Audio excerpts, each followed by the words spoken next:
Good morning and welcome to blog number 8. This is the It's All Greek to Me blog tour, and I'm Dr. Paul Kiritsis.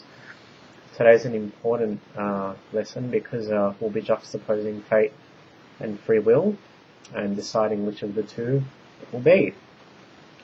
Also, this particular blog is dedicated to my good friend Sarah McQueenie. And hope you like it, Sarah.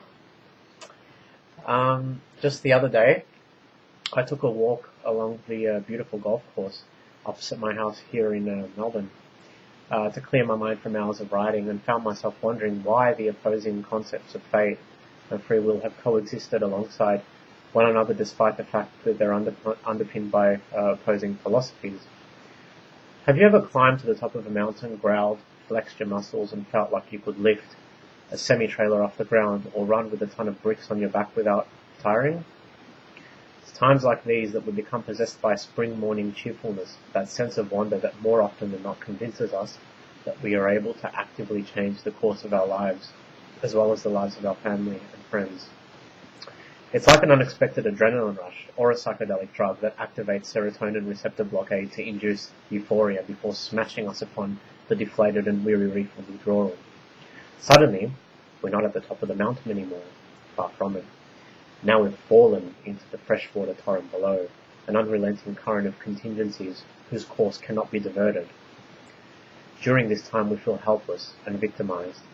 We're cold, fearful, and ominous, as if we'd magically been transported into the mind of Oedipus the exact moment the Delphic oracle decreed that he should mate with his own mother and shed with his own hands the blood of his own sire.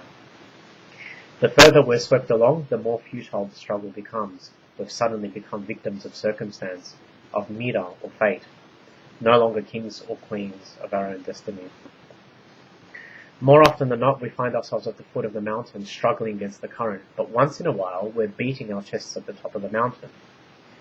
The optimistic disposition that the action brings knocks the dark veil from our eyes and reveals a world in which our intellect generates a very real freedom from the mechanical laws of the universe. And the few glimpses of it we've had on a collective level have changed the world, sometimes for the better. In the last 100 years or so, scientific method has invented nanotechnologies, iPods, computers, webcams, artificial intelligence in robots and supersonic transport. It has actively engaged research to cure lethal ailments and understand the nature of the cosmos, as well as having substantially improved quality of life for the disabled. All these godlike feats have come about through spring morning cheerfulness, and the mere fact that the sentiment is scarce and discontinuous should validate the reach of its magical powers, its propensity for both growth and change.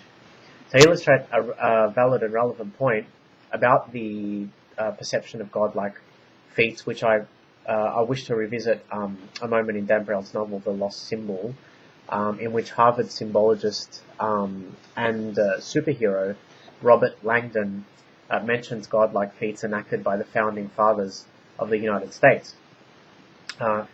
Ioannis Sato, the director of the CIA's Office of Security, ridicules him by stipulating that laying a cable along the floor of the Atlantic Ocean is a far cry from being a god.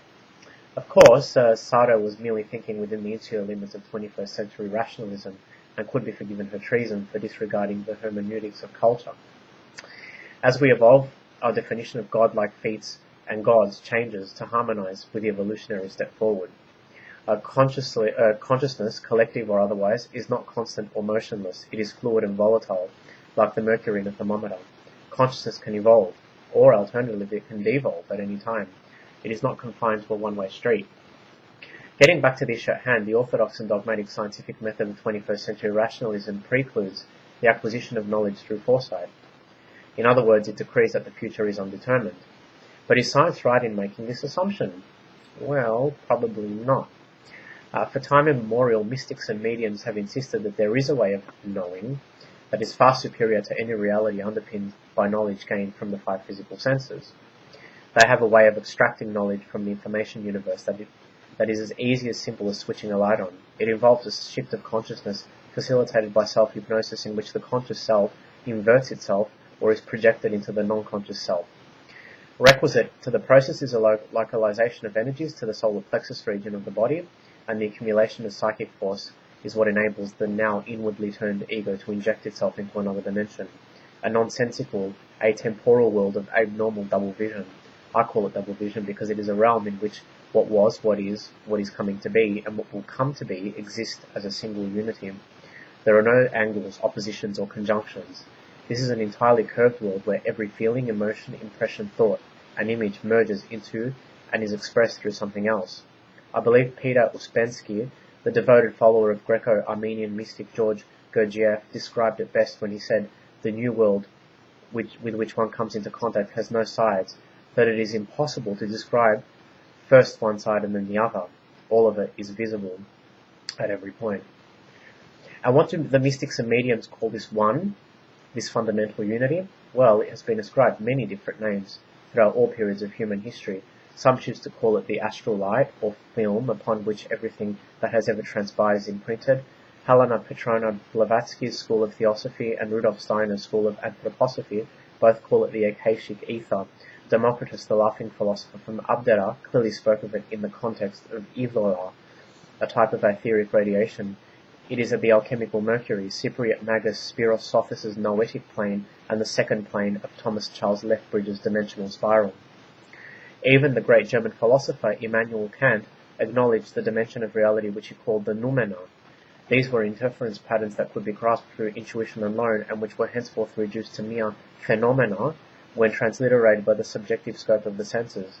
Just like the mystics, Kant believed that time and space were wholly an illusion of the senses.